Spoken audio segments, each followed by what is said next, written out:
Welcome back. I hope you're doing great.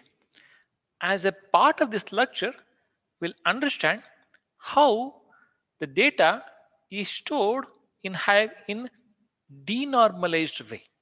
When we were introducing Hive, as a part of that introduction, we understood Hive is different from RDBMS in one of the way. That is, in case of RDBMS databases, the data is normalized. But on the other hand, we are yet to look at how the data is denormalized in Hive and why is it denormalized. Most of the databases in RDBMS like Oracle, MySQL, all of them are having a traditional database design, that is they store a normalized data. When we say normalized data, data is stored in the granular form and we are reducing the redundancy as well. Any thought what is normalization? Normalization is a systematic approach of decomposing tables for eliminating the redundancy and also other characteristics which are not good for RDBMS databases like insertion, update, deletion, and anomalies. It is not one step, it has multiple steps that puts the data into tabular form, removing the duplicates. When we say redundant, that means it is repeated or it is duplicate. As a part of the normalization, we are decomposing the tables by removing the redundancy. Let us take one example. Here, we are storing the data as a part of our table. The data what we are storing is employee information, which includes name of the employee, employee ID, department, address, subordinates, and also grade in which the employee is there. If we were to store all those 6 columns, one of the column is not there here, 6 column. If we were to store all those 6 columns as a part of one table, we'll store it in this way. You can see Manoj is only one person. He has 3 subordinates. 1, 2, 3. And since he has 3 subordinates, we have to list his grade 3 times. We have to list his department 3 times, his name 3 times, his ID 3 times. So you can see from this, data is redundant. Data is repeated. Do we really require this data to be repeated so many times? It is unnecessary consuming the space, isn't it? This is a denormalized table. It is denormalized, means we have not yet subjected this table to the normalization. If we have to normalize this table, what we should be doing? We have to minimize the redundancy, is one of the very important aspect. By minimizing the redundancy, can we have 3 tables instead of 1 table? You may be wondering, are we really minimizing the redundancy by creating 3 tables out of 1 table? Yes, we are. Let us see that now. You can see here, the way we are grouping this data is ID, name, grade in one table.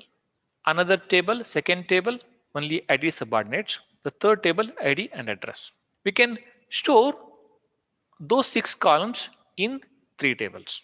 You can see here, employee details would have employee ID, name of the employee, department, and grade.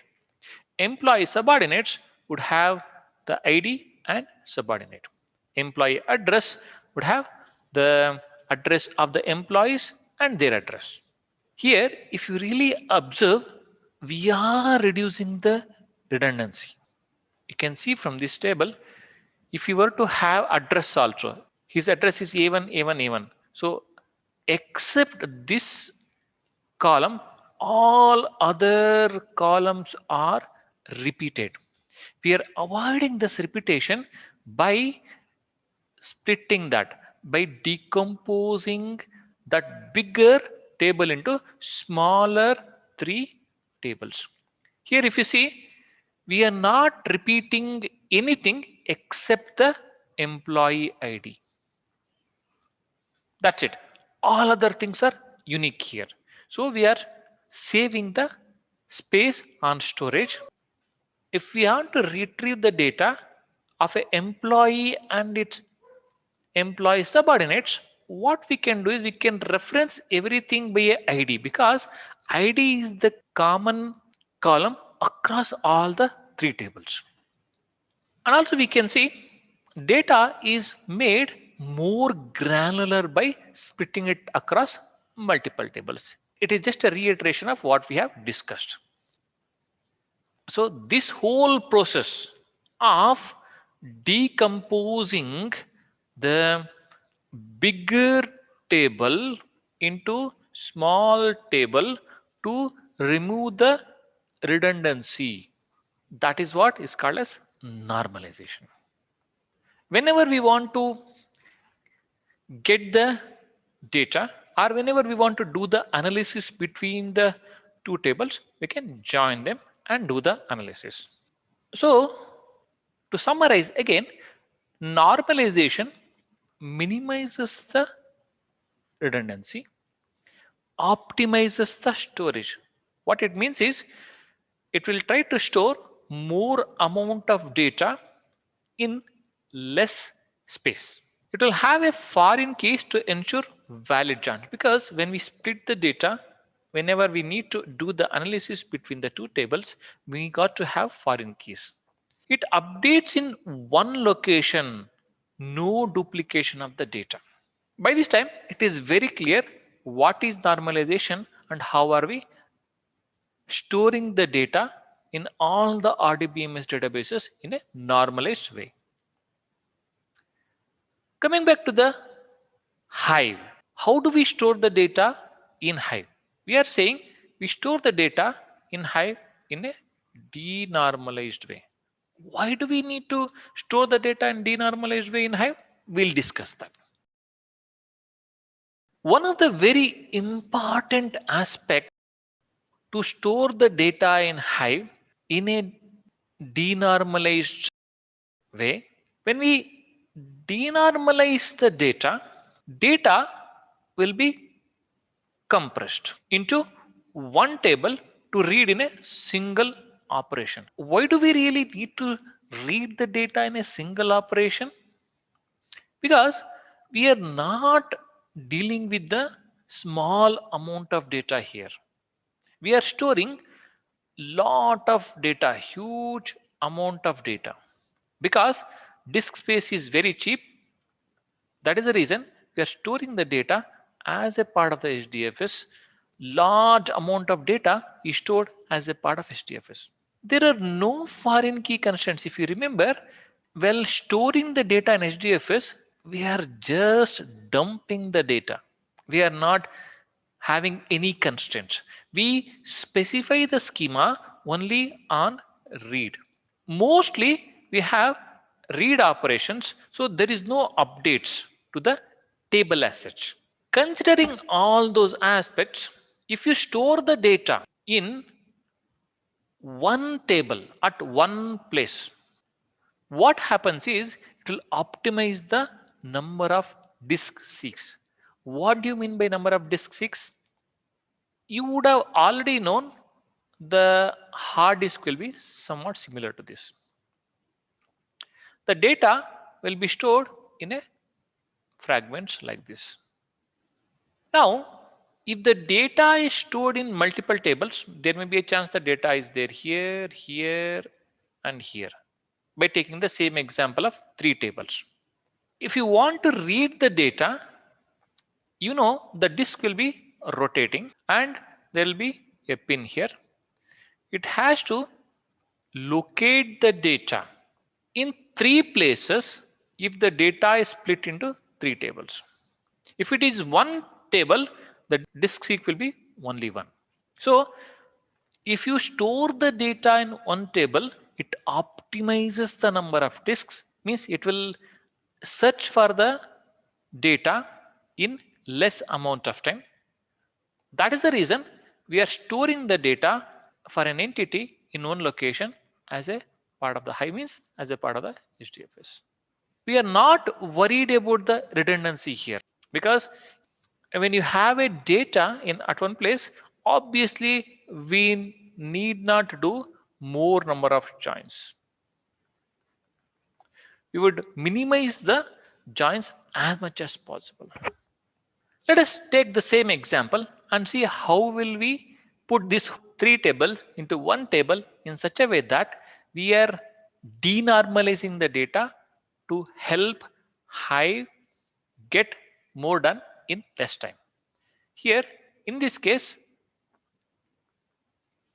what we are doing is we are putting the subordinates into one column by specifying that as an array. Isn't it wonderful? We have already discussed about complex data types. We can do this, right? Instead of having 2 subordinates here, put both of them as a part of one array here. Simple. These two becomes part of this. Less redundancy, not as redundant data as that of RDBMS, but still we are able to tackle this storing the subordinates also as a part of one row. Next thing is we can store these addresses as a part of one more column by using a struct. Remember, we already discussed about the struct. So the final table in Hive looks like this, where instead of 3 tables, we'll have only one big table consisting of all the columns. We are storing everything related to an employee in one table, in the same table. So whenever you want to read anything from this table, you try to get all the things in one read operation than multiple read operations, and also avoiding the multiple disk seeks. Wonderful. We understood the normalized way of storing the data, and why do we recommend denormalized storage of the data as a part of the Hive. Thank you.